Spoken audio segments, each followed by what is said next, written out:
you do not fix this one thing, you will never build real wealth. It is not your salary, it is not your investment. It is something deeper, something people do not really talk about. Let's break this down. I really wanted to talk about imposter syndrome because I've had quite a number of people asking me, oh, do you sometimes feel imposter syndrome? And how do you deal with it and whatnot? And I don't want to go into the whole definition of imposter syndrome, right? It's always like a feeling of not being good enough, not competent enough, and meaning, okay, one has to fix oneself.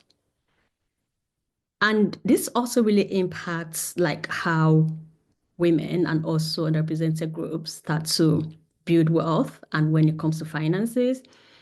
Because once we start thinking we need to fix ourselves and also thinking that we're not good enough, then ultimately it might impact how we kind of view things, right? Not taking that first step when it comes to managing our finances or thinking, okay, I feel silly. I don't know what to talk about. I need to fix myself. But oftentimes it's not ourselves that we need to fix. It's mainly like systemic injustices, really, especially around marginalized people, people of color, but also minoritized people as well, because there's always this structural inequalities that goes into place, and then we are then expected to kind of fix ourselves. When people ask me if I feel any imposter syndrome, I say number one, I don't even believe in imposter syndrome. What exactly is that? I don't believe in it because of the fact that look, I've had to work like 100 times more because number one of my gender and also because number two of my race to be able to reach a place where someone that is not my gender or that is not my race can achieve like within like this. So I never feel imposter syndrome when I take up the space. I take up the space. I bring out my expertise. I bring out my competencies when I'm talking, when I'm with my clients, and um, and I know I'm competent enough and even overqualified in most in most situations, right? Because when I look at the trajectory of my professional life as well, it's not been easy. And there's never been a place or time that I feel like I'm not good enough. So this is why I tell people like you just have to think about focusing less on fixing yourself, right? And not always having the feeling that you're not good enough and you're not competent enough. So if I look at it this way, there is still a huge pay gap between men and women in most countries. At the end of the day, in Germany, it's 18%. And in some countries, the pay gap has not even improved at all. That is an example of structural inequality. So when I talk about pay gaps, so gender pay gap, right? That is an example of structural inequality. Then you also have political, financial, and cultural bias that goes into things that people then take onto themselves that they have to fix themselves when, on the other hand, it's the systems that need to be fixed.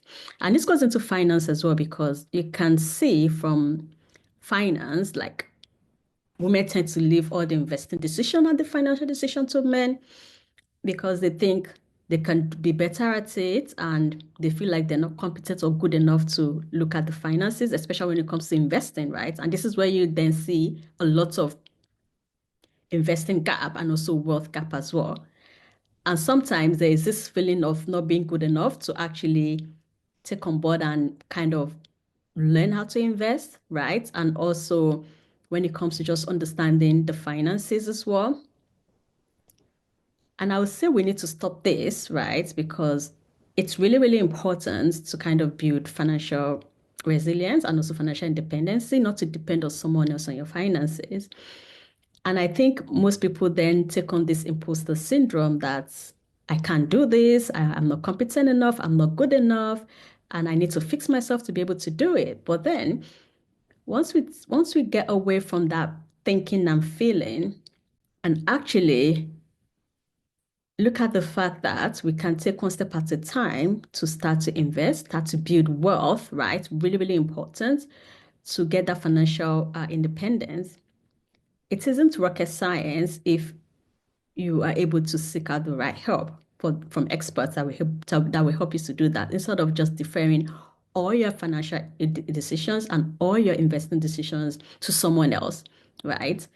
And I think we need to come away from this feeling of imposter syndrome, and it's really, really important, especially when it comes to finances and wealth building, and not leaving it to the other gender to take care of it, right?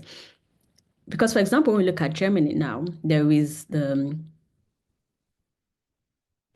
pension gap at retirement, 40%. So women have 40% less assets at retirement compared to men. And currently, there's a data out there that shows that 1 in 5 women from the age of 65 in Germany will live in poverty. And when I talk to women when it comes to investing, especially in Germany, they're like, oh no, my husband would take care of that. This, that one, I'm not interested in that. But now is the time to start being interested in it and not having this imposter syndrome of feeling like, oh my God, I cannot do this. So it's not just only in Germany, in other countries as well, and some of the women that I currently coach when it comes to their investment and financing decisions. And once we've been through that coaching, it's more like, wow, this strategy is amazing. I'm going to continue with this. So not having that feeling of, oh no, I need to fix myself first before I can do this or before I can understand something. Most oftentimes it's because of the systemic injustices, right? That then makes us think that we have to fix ourselves instead of the system fixing itself. And finance is one of them. Finance is one of them. Because I go back to my story as well of even after working in investment banking, and I was still working then when I went to a mortgage. I went to financial advisor, a mortgage advisor to get a mortgage in my bank, and basically just told me I'm high risk because of my gender and my race.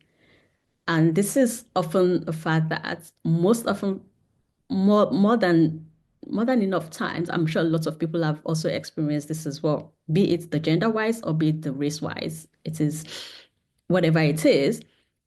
And the important thing is not to look at yourself and feel like, oh God, I'm not good enough. I'm not competent enough. I cannot do this. You have to take it in your hands. Say, look, I'm taking my money out of this bank, putting it in another bank that will actually grant me what I need, right? And this was what I did. And this is one of the powerful things that actually kind of highlighted the fact that finance is not built for women, it's not built for underrepresented communities, but we are in the space now and we are going to ensure that we move forward, we create wealth, we build wealth, and we protect the wealth as well. So why am I talking about this today about imposter syndrome? Because I feel like it really impacts my female clients, even some male clients as well. It really impacts them in the sense that, oh my God, I don't know how to do this. And then it doesn't help in the long term when it comes to financial resilience and wealth building. And I just thought that this was something that I needed to kind of discuss and come on and make a video about because people keep asking me all the time, oh, do you have imposter syndrome? Do you feel like this? Oh my God, you're so confident at this.